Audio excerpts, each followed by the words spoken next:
Un bout de tissu de 2 mètres. Ça peut être une nappe, quand on en a marre de sa nappe. Ça peut être un bout de rideau. On peut aller pas très loin de Montmartre, là où il y a tous les vendeurs de tissus à Paris. On peut l'acheter. On met les deux, l'un bien en face de l'autre. On le pose par terre. Voilà.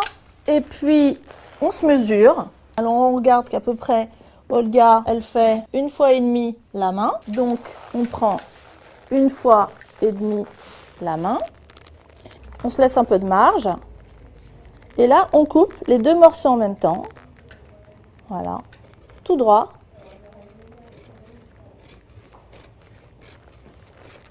Tout droit. Et après, à la moitié du tissu à peu près, on va faire un triangle. Ça veut dire que on va rejoindre la pointe.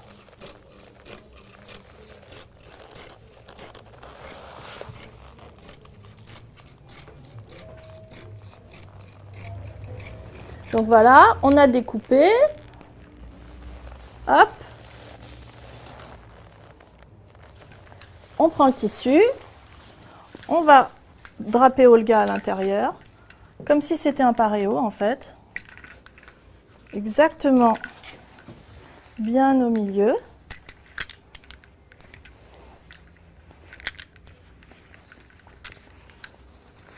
Un nœud.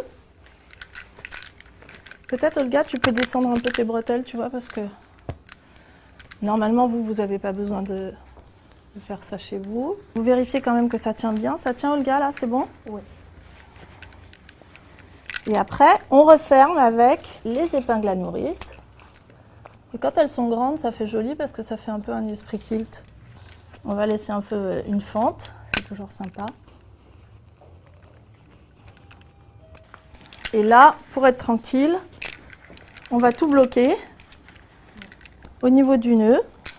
Le triangle est là. On bloque. Terminé. Voilà. Tu me regardes?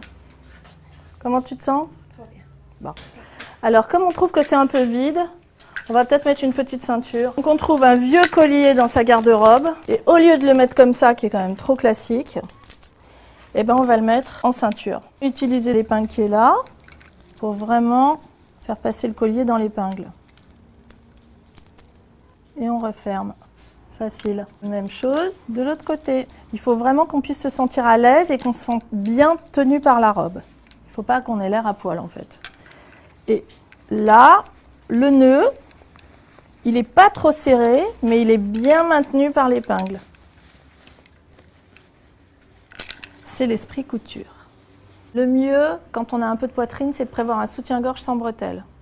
Parce que de toute façon, on est plus à l'aise et que ça fait une plus belle silhouette. Après, qu'on n'ait pas de taille ou qu'on en ait une, de toute façon, là, c'est vague. Donc les filles qui sont pas très fines peuvent porter ce genre de robe à partir du moment où elle serre bien là, au niveau des hanches.